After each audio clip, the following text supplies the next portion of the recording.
¿Qué es, por tanto, el ADN?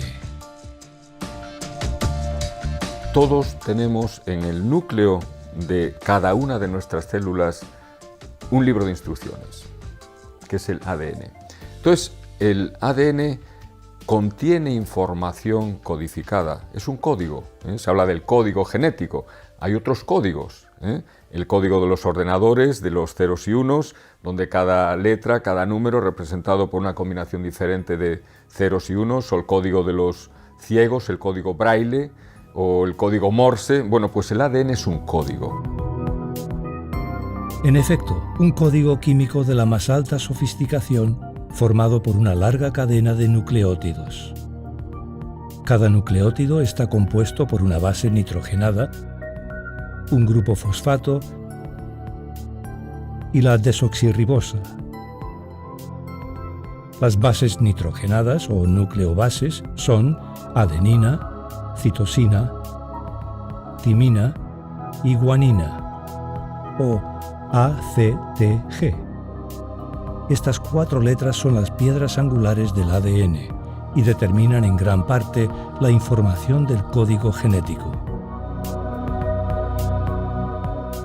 Pero la información no reside en los elementos químicos del ADN, sino en el orden de aparición de estos elementos químicos. Exactamente como en un idioma moderno, el orden de las letras determina el significado de una palabra. Si cambiamos el orden o secuencia en la que las letras aparecen, obtenemos una palabra con un significado distinto. Es decir, la información reside en la secuencia y no en los caracteres. Esto nos muestra que la información genética procede de una mente inteligente, porque solamente una mente inteligente es capaz de expresar información y codificarla en una secuencia de caracteres. Este compuesto, cada una de las letras, no se forma espontáneamente en la naturaleza, y menos se ordenan por sí mismas. O sea que espontáneamente, aunque uno pusiese los nucleótidos todos juntos ahí, no formarían frases que pudiesen ser interpretadas y que pudiesen formar las proteínas correctas. Es como si uno va un día a la playa, ¿no?, y se encuentra la marea baja y dice allí: Manolito ama a Juanita. Bueno, primero no piensa que ese orden de letras lo organizó la marea subiendo y bajando o el viento, ¿no?, sino que alguien escribió eso, porque es comprensible, se puede entender lo que dice. Pues, ¿cómo se va a pensar que 3.000 millones de letras con frases perfectamente estructuradas van a aparecer por casualidad, sabiendo además que físico-químicamente no se enlazan de forma espontánea?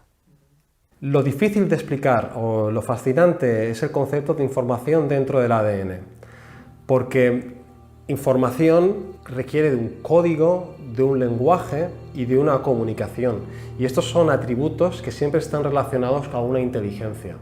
Lo difícil es cómo un proceso natural totalmente caótico es capaz de crear una información con sentido y con un propósito. Una información que se encuentra almacenada en cada uno del incalculable número de células que forman nuestro cuerpo. En concreto, en una estructura llamada núcleo, que es, por así decirlo, la caja fuerte de la célula. Es en esta caja donde reside el ADN, el cual se encuentra enrollado en paquetes individuales conocidos como cromosomas. De esta forma, cada célula contiene una copia exacta de los 23 pares de cromosomas que forman el genoma humano. En otras palabras, cada célula contiene toda la información necesaria para el funcionamiento de nuestro cuerpo. En el ser humano, por ejemplo, hay 3.000 millones, unos 3.000 millones de letras. 3.000 millones de letras. Es el equivalente a la información contenida en una biblioteca con 1.200 libros del grosor del Quijote, más o menos, ¿no? O sea, es una cantidad de información disparatada. Para ayudar a minimizar el espacio, esta gran cantidad de información es enrollada alrededor de unas proteínas llamadas histonas. A su vez, cada histona está formada por 8 proteínas. Pero, ¿cómo se forman estas proteínas? Y todas las proteínas necesarias para nuestro cuerpo. Todo empieza en los genes, unas secuencias del ADN que contienen, entre otras cosas, la información para crear cada tipo de proteína. En el proceso de transcripción, la enzima, o máquina proteica, llamada ARN polimerasa, se engancha al principio de un gen. La enzima divide el ADN y empieza el proceso en el cual las bases nucleicas que se encuentran en el núcleo de la célula se adhieren a las letras correspondientes del ADN. Se crea así una larga cadena de ARN, el llamado ARN mensajero. Sin embargo, antes de que pueda usarse como plantilla para la producción de proteínas, esta debe pasar por un proceso en el cual se sacan y se añaden secciones de ARN. A partir de ahora, será el ARN que lleve la información fuera del núcleo. De esta forma, el ADN se quedará a salvo dentro del núcleo.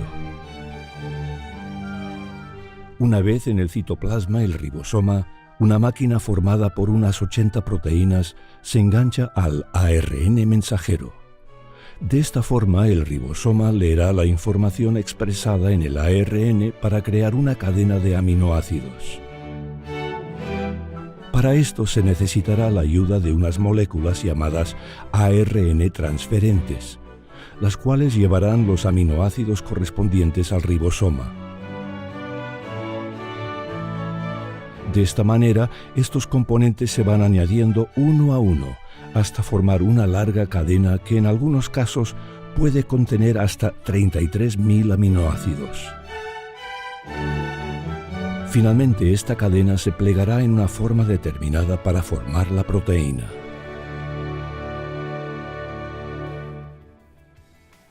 Para que un ser vivo pueda reproducirse, necesita información genética y proteínas. Por lo tanto, el origen de la vida es el problema de explicar cómo surgieron la información genética y las proteínas que, manipulando la información genética, crean al nuevo individuo. El problema es complejo porque para que existan proteínas debe de existir ADN, pero para que exista ADN deben de existir proteínas. Estamos ante una pescadilla que se muerde la cola. Entonces, ¿qué apareció antes? ¿El ARN o la proteína? Pero es que la proteína tiene que estar también en el orden perfecto para poder ser funcionante. Y ese orden perfecto solo está dado por la codificación que está ordenada en la porción en el gen del ARN. Luego, pues mucho más complejo que eso. Tendría que haber una protección, una pared para ese núcleo, porque si no se descomponen en un medio acuoso o expuestos a la luz, pues descompondrían inmediatamente toda esta estructura funcionante. Realmente es un problema que no tiene solución. Por tanto, en el origen de la vida tendríamos un problema de huevo y la gallina y otro elemento más en el que ninguno de ellos puede existir sin la presencia de los otros. No se debe abrazar y su origen es imposible que se deba abrazar debido a la pasmosa complejidad e interconexión de todos ellos, de modo que se necesitan todos ellos para que el sistema funcione. No puede faltar nada de aquello. A medida que hemos descubierto más y más del metabolismo celular, hemos observado que la célula, lejos de ser una entidad simple, es en realidad una fábrica compleja. Lo que antes se pensaba que era algo muy simple, hoy con los avances en biología y bioquímica, la célula se ha convertido realmente en una galaxia de complejidad y de sistemas.